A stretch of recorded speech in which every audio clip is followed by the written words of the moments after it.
사사기 8장 22절에서 마지막 35절 말씀입니다.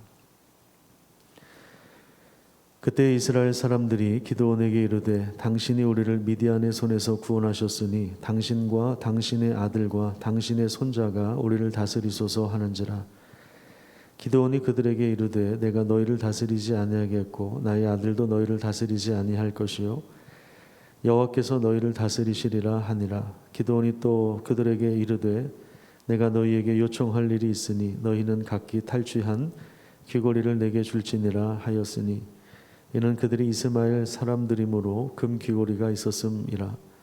무리가 대답하되 우리가 즐거이 드리리이다 하고 겉옷을 펴고 각기 탈취한 귀고리를 그 가운데에 던지니 기드온이 요청한 금 귀고리의 무게가 금 1700세겔이요 그 외에 또 초승달 장식들과 패물과 미디안 왕들이 입었던 자색 의복과 또 그 외에 그들의 낙타 목에 둘렀던 사슬이 있었더라.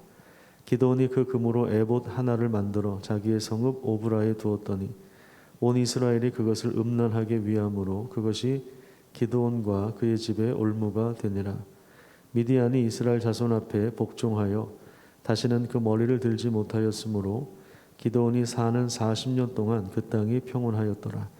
요아스의 아들 여룻바알이 돌아가서 자기의 집에 거주하였는데 기드온이 아내가 많으므로 그의 몸에서 낳은 아들이 70명이었고 세겜에 있는 그의 첩도 아들을 낳았으므로 그 이름을 아비멜렉이라 하였더라. 요아스의 아들 기드온이 나이가 많아 죽음에 아비에셀 사람의 오브라에 있는 그의 아버지 요아스의 묘실에 장사되었더라. 기드온이 이미 죽음에 이스라엘 자손이 돌아서서 바알들을 따라가 음행하였으며 또 바알 브릿을 자기들의 신으로 삼고 이스라엘 자손이 주위의 모든 원수들의 손에서 자기들을 건져내신 여호와 자기들의 하나님을 기억하지 아니하며 또 여룻바알이라 하는 기드온이 이스라엘에 베푼 모든 은혜를 따라 그의 집을 후대하지도 아니하였더라. 아멘. 왕은 신입니다. 자신의 욕망을 이루기 위해서 무엇이든지 할 수 있는 존재입니다. 죄는 하나님을 왕으로 모시지 않고 자신이 왕 노릇하는 것입니다. 사사시대의 혼란은 이스라엘에 참된 왕이 없었기 때문에 사람들이 자기 소견에 옳은 대로 행한 것에서 나옵니다. 그건 바로 자기가 왕이 되려고 하는 것이죠. 스스로 자기가 왕의 자리에 올라가게 되면 그 주변 사람들은 자신의 욕망을 채워주고 자신의 욕망을 이루기 위한 도구가 됩니다. 도구에 불과합니다. 인격적인 존재가 아닙니다. 그냥 자신의 욕망을 채워주는 도구입니다. 사사기 7장 18절과 20절을 한번 볼까요? 사사기 7장 18절과 20절에 보면요, 사실 이 본문은 기드온이 300명만 가지고도 32,000의 미디안 군대를 물리친, 하나님께서 말씀하신 대로 그 놀라운 승리를 얻은 그 장면 가운데 살짝 그 불안한 면이 좀 있었는데 18절에 보면 여호와를 위하라 하면서 누구의 이름을 끼워 넣습니까? 기드온을 위하라. 이렇게 자신의 이름을 슬쩍 넣어 놓습니다. 그 다음에 20절을 보십시오. 20절에 보시면 여호와와 기드온의 칼이다. 이렇게 이야기합니다. 그러니까 하나님의 영광에 자신의 이름을 슬쩍 끼워 넣는 장면을 보게 되는 것입니다. 이게 이제 그냥 지나칠 수도 있는 부분이긴 하지만 이 기드온 안에 숨겨진 욕망이 있다는 것을 우리가 이런 장면들을 통해서 언뜻 이렇게 보게 되는 것입니다. 그런데 이 욕망이 그가 승리를 얻고 나서 확 이제 드러나는 그런 모습들을 우리가 보게 됩니다. 또 7장 4절을 보세요. 7장 4절에 보시면 하나님께서 300명을 그의 부하로 주시지 않았습니다. 물론 그는 리더 역할을 해야 되지만 4절에 보시면 여호와께서 또 기드온에게 이르시되 백성이 아직도 많으니까 내가 너를 지시하는, 내가 이 사람이 너와 함께 가리라 하면 그는 너와 함께 갈 것이다. 이게 뭐냐면 너와 함께 간다 이런 표현이 나오죠. 네 부하, 네가 부릴 사람들 이런 식으로 하지 않고 너와 함께 간다 이렇게 이야기합니다. 그 다음에 8장 4절에도 보시면 기드온과 그와 함께 한 자 300명이다. 이렇게 이야기하죠. 그런데 그 다음 5절에 보면 기드온은 그 300명이 나를 따르는 백성이라고 숫곳 사람들에게 그렇게 이야기합니다. 나를 따른다. 자, 이 원어에 보면 나의 발 아래 있는 사람들, 이제 이런 뜻이 있다고 합니다. 그러니까 지금 이 기드온이 300명을 바라보는 시각 차이가 있다는 거예요. 300명을 동역자로 보지 않고 자기 아랫사람으로 보는 것입니다. 이런 생각이 깔려 있기 때문에 자신의 사사로운 복수를 위해서 자기 그 형제들을 죽인 그 장군, 그 왕을 죽이잖아요. 자신의 사사로운 복수를 위하여 그 300명 지치고 목마르고 배고픈 그들을 동원해서 무리하게 끌고 가는 거예요. 자신의 목적을 이루는 도구로 그들을 사용하고 있는 것입니다. 또 오늘 본문에 보면요, 사람들이 지나치게 지금 기드온을 높이고 있다는 사실들을 보게 됩니다. 자, 8장 22절을 한번 보십시오. 22절에 보시면 기드온을 향해서 당신이 우리를 미디안의 손에서 구원하였습니다. 사실 누가 구원한 것입니까? 하나님께서 구원하신 것입니다. 300명이라고 하는 숫자는 용사가 아니라 소수 정예부대, 특수부대원들이 아니라 하나님이 줄이고 또 줄여서 만든 숫자예요.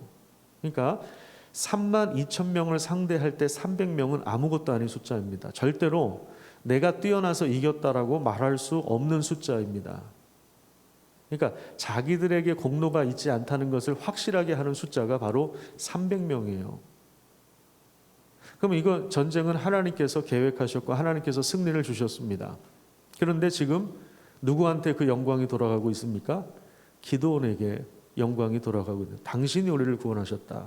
이건 뭐냐면 기드온이 중간에서 하나님의 영광을 완전히 가로채고 있다는 것을 보여주고 있습니다. 그래서 당신이 우리를 다스려 주십시오. 왕이 되어 주십시오. 이렇게 요구합니다. 그러니까 23절에 보면 기드온이 뭐라고 이야기합니까?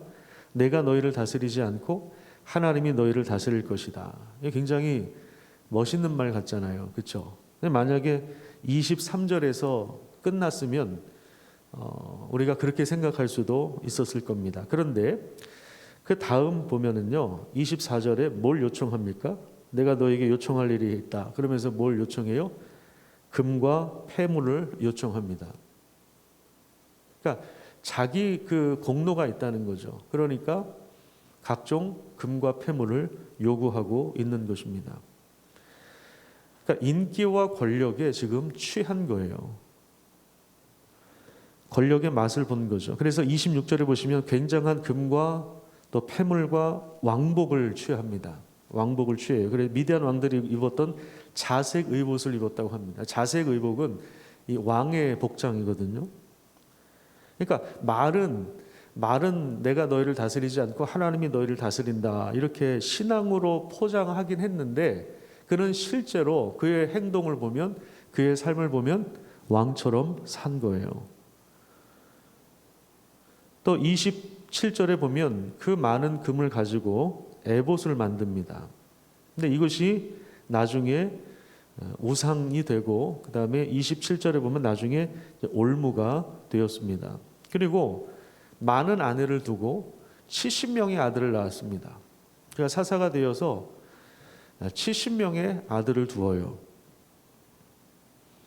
그러니까 정신이 딴 데 팔려 있는 거예요, 지금. 그죠? 그 중에 이제 아비멜렉이라고 하는 이 사람이 이제 9장부터 등장하는데 아비멜렉이라고 하는 뜻인 이름이 나오는 이 아들이 있는데 첩의 아들이에요. 세겜 지역의 첩의 아들인데 그 뜻은 내 아버지는 왕이다 이런 뜻을 가지고 있어요. 내 아버지는 왕이다.